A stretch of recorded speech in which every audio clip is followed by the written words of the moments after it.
Where's your wife? She's home. Good boy. Cooking for the evening? I guess so. What? What is she cooking? Spaghetti. Sonia Gandhi follower. Spaghetti. Should we have, at your age, you should be having butter chicken, yeah? Who has spaghetti? That too in Bombay. Married? No, why are you cringing? I mean, it's just a state of affairs. Okay, this is a great question. And let me ask some other people this because, I can't. Shadani, which is the best age to get married at? 40. You might as well say 85 or something like that. What is the average age of marriage in this hall? I'd say about what, 25? 25, 26? That couple spent 49 years being married. I mean, it's as long as your toothpaste brand, perhaps. Yeah, but that's real. Oh, Kumar, I know, is happily married. Married? Yes, for 47 years. Wow. What's happening in Bombay, yeah? You're happy? Very happy. Thrilled. Absolutely. What is the one thing you hate about her? Let me ask her. Let me ask her. No, but on a serious note, why are you happy with her? I think it's the best thing that happened to me, getting married to her. Was this your first marriage? Yes. Only? Only marriage? Have you ever cheated on her? Be honest. No, never. No. You asked me a question. I'm saying after marriage, have you cheated on her? I have not cheated on her. No. Never? Never. You've never been to a party and looked at a girl and said, oh my God, why am I with her? Is that cheating? Manmohan Singh is intellectually dishonest. He may not have made money. If you look at another woman when you're married to such an attractive purple-clad girl, that's cheating. That means you've cheated. You have. I just asked you to define if that is cheating. I want to know what, where you come from. Okay, so suppose you walk into a party and you see this ravishing girl and you say, oh my God, wish I could take her home and make her cook spaghetti. What do you feel? Have you ever felt this way? Now be honest, no, yeah. Not really. No. You're not exactly Mother Teresa here. Wrong gender, no. Yeah, wrong gender, but same values. No. You've never cheated. I've never cheated. Let's have the mic here. Don't keep that away. Keep that far away from me. No, I'm crazy about my wife. We've been married 47 years. She was 22 and I was 24 when we got married, and we're just very happy about it. Huh? Amazing. Give them a great... And can you do me a favor? Can you keep yourself free on the 26th of January? No, we'll put you up on a tableau for the Republic Day parade. Because the president who seems to be happily married is actually cheating, but we can't say that publicly. All dangerous stuff, huh? But see, Times of India has told me that nothing of this will go out into the public domain. Married? Yes. Happily married. To who? To a girl. Yeah, we hope. You're not Sunit Verma yet. So, where's she? She is not in India right now. Traveling. Where? In China. In China? What does she do? She is a management consultant. Management consultant? She manages me. How sweet and cliched is that? It's the first year of marriage, so you can... Oh, first... See, people... Okay, if you've been married for less than 4 years and I ask you married, don't answer the question, because that's the honeymoon period. Son, will you ever marry? No. Why? No. Just I think. Dieting? I think. Oh, I think. Why don't you want to marry? Just because I... No answer for that. Sweet boy, give him a big hug. Okay, now who do we catch? Where are all those friends of mine who I know have cheated on their wives? I'm just trying to spot them. I saw a couple leave, but I can't name them. You never name people behind their backs. But there were two couples who I know have cheated on their wives. They were sitting in that section of the hall. I'm trying to find them. Bachi's still here, but it's not Bachi. I'm trying to figure out who it is. Let me ask the irrepressible bachelor. Ashok? I've been single longer than you have. Yeah, that shows. I mean, you're older and you've got less hair. No, but why haven't you ever married? Not sure. You've had affairs. Yes. Say no more, he's a friend. We can't reveal all the names. Okay, so let's go back and answer Tasneem's very important point, and then I'll close for Q&A. It's damn tough to do these one-hour sessions without teleprompters and prepared speeches, I can assure you.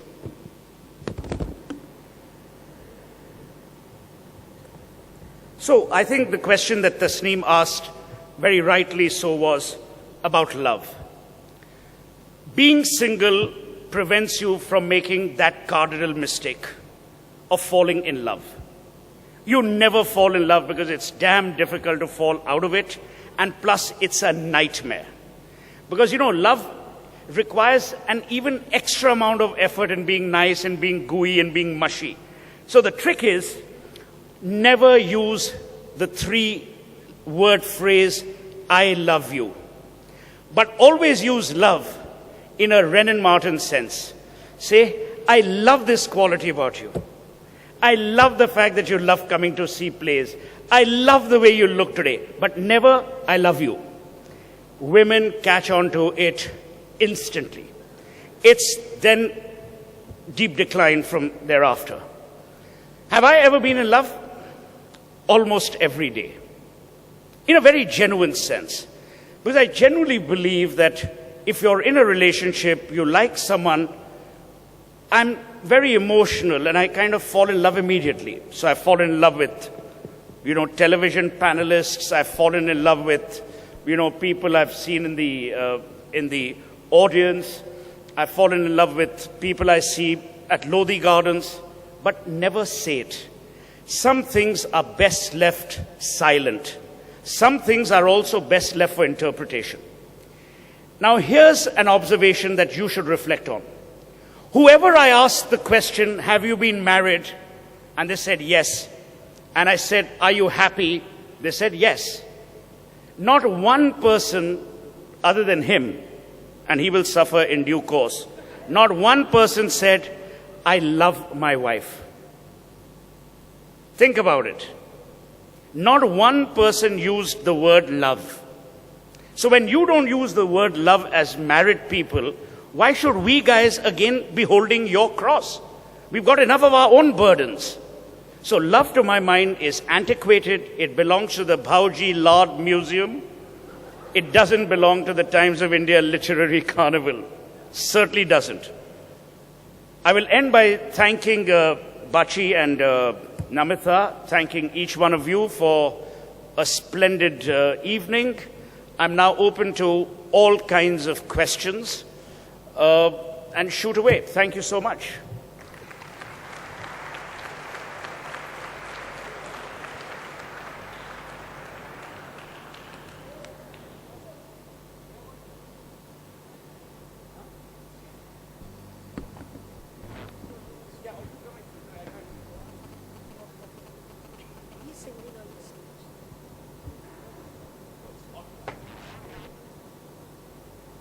Yes. Okay, Beena. Beena has a question.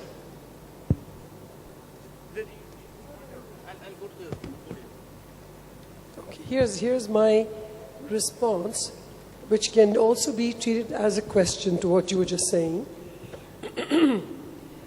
You say married people are not as happy as single people.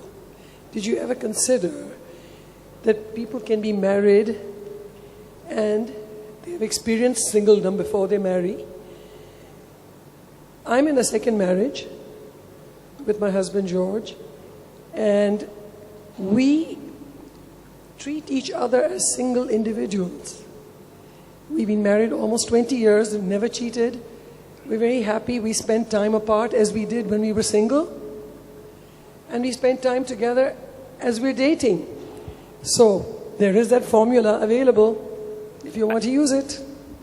I don't want to kill you from a debating point of view, but you just proved my point. The reason you're happy is because you treat each other as single. We enjoy it while we are married. See, as I said, I began by saying being single is a state of mind. Beena, you have just admitted being single makes you a happily married person. I rest my case. You should have hired me as your lawyer. Yes, the gentleman in the green t-shirt. Hello, sir. My name is Shivan, and I have got two questions for you. One is about this famous quote by George Bernard Shaw, where he says that marriage is popular because it combines maximum of opportunity with maximum of temptation. What is your take on this? I agree. Who's ever fought with George Bernard Shaw? The second question is, if you were given an opportunity to come up with this Indian teleseries, which is equivalent to the Sex and the City, Indian version, which will have 4 males. So, will you think of coming up with a plot and directing the same? No, but I can certainly recommend the cast. If you want Sex in the City with 4 Indian men, you can have Mulayam Singh, Digvijay Singh, Venkaiah Naidu, who speaks in 3 languages at any given time. You try and figure out which one. And Ashok Gehlot, because he has nothing else to do now. Thank you so much.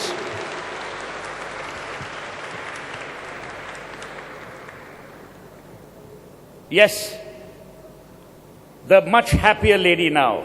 Right here, right here.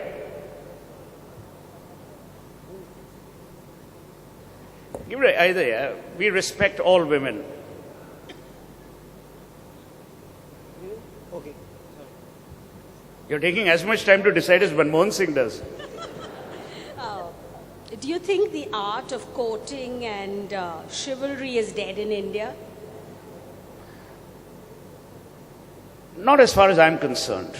But by and large, yes. Men have become very loutish, very, very. They go to wrong kinds of schools, they don't read enough, they're not charming anymore. You know, I'm not surprised that very good girls now want to remain single. Well, look at the choices they have. You know, who wants to marry a guy who won't open the door for you, who won't be able to distinguish between a rose and an orchid, who'll only eat spaghetti every night? I'm just joking, yeah. We've forgotten simple graces of living. We've forgotten to charm women. We want to use power to seduce. We've forgotten the art of letter writing. We've forgotten the art of quoting, and not courting, but quoting. We don't read enough. You know, in Delhi or large parts of Bombay, if you refer to Shakespeare, they'll think it's the band Shakespeare Sisters. So the tragedy is, we've lost a lot of that grace in these hurried times. People SMS dinner invitations. You know, I get frustrated because I've never figured out what TX000 until someone told me it's thanks and lots of kisses. I mean, what kind of plumbing country are we becoming? So these are the things that worry me about your future. Good women never stop at one. Yes, ma'am. I cannot but ignore the happiest girl in the room. I love your purple, by the way. No, I'm just finishing and then we'll get the mic. Okay, Yes, ma'am. My neighbor said to ask you this. He says that... What do you mean, neighbor? Isn't your husband? No, he's just someone I met over here, okay? Where's your husband? He's not here. You talk to any stranger? Okay, so And now, why do you need her to ask your question? You're quoting her? Are you married? What's your wife's mobile? It won't be call a friend, boss. After this, we call it enemy. What's your name? Suresh? Kukreja? Punjabi? They all like that. They all like that. I'm also Punjabi. We all like that. Kite bhi haath maar deo.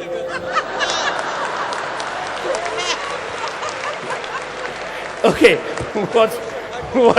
What's your question? so his question is that they say behind every successful man, there is a woman. So what do single men do? How do they succeed? We protect our backs. We protect our backs. And in today's time of gender neutrality, we protect it even more. We don't even go to Doon school nowadays to speak. Okay, there's the lady there. You wanted to ask? No, okay, the lady here. And I'll come to you in a bit. The gentleman who's been holding on to your wife? I wanted you to clarify what you meant by a married single man. Who's a married single man? Most married men. No. Yeah, I mean, just because you've got this, virtuous human being sitting to your left, doesn't mean all men are like him.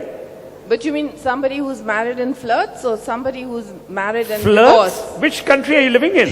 We've gone past the flirting stage. Flirting we don't have time for. So I wasn't sure. Yes, my friend. Can you just pass on the mic? Sohail, so something in defense of men. So you have been saying that a man today of India have lost, being chivalrous. But there are times when I didn't say that. She said it. what I have experienced from my personal experiences, sometimes chivalry is taken as you being hitting upon a girl. So, I mean, even when you try to be chivalrous, there are some women who take you because they're not used to chivalry, I suppose. And when you try to be chivalrous, and they are all like, dude, he's trying to hit upon me, he's trying too much. So, your thoughts on this? Are you related to Manu Sharma? I mean, I think, on a more serious note, I genuinely believe that as a country or as a society, and I address many schools and many management institutes almost on a weekly basis, and the one thing I tell them is, any society which gives up on reading